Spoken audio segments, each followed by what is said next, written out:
சாம்பார் சாதம் ரெடி.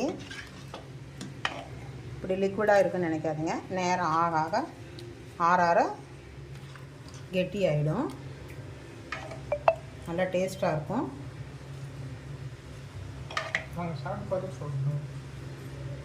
நான் செஞ்ச மாதிரி செய்யுங்க. சாப்பிட்டு பார்த்துட்டு எனக்கு கமெண்ட் பண்ணி சொல்லுங்கள். இதில் வந்து கொஞ்சமாக நெய் ஊற்றிக்கிறேன். ஆரம்பத்தில் சொன்ன மாதிரி தான் எண்ணெயோட நெய் தான் அதிகமாக இருக்கும். நெய் வேண்டாட்டி ஸ்கிப் பண்ணிவிடுங்க. இதுக்கு தொட்டுக்க வந்து அப்பளம், வடை. அவ்வளோதான் இன்றைய சமையல். என்னோடய சமையல் பிடிக்கும்னு நினைக்கிறேன். பிடிச்சிருந்தால் மறக்காமல் லைக் பண்ணுங்கள், ஷேர் பண்ணுங்கள், சப்ஸ்கிரைப் பண்ணுங்கள். எனக்கு சப்போர்ட் கொடுங்க. நான் வேறு டிஷ்ஷில் சந்திக்கிறேன். வாங்க சாப்பிட்லாம்.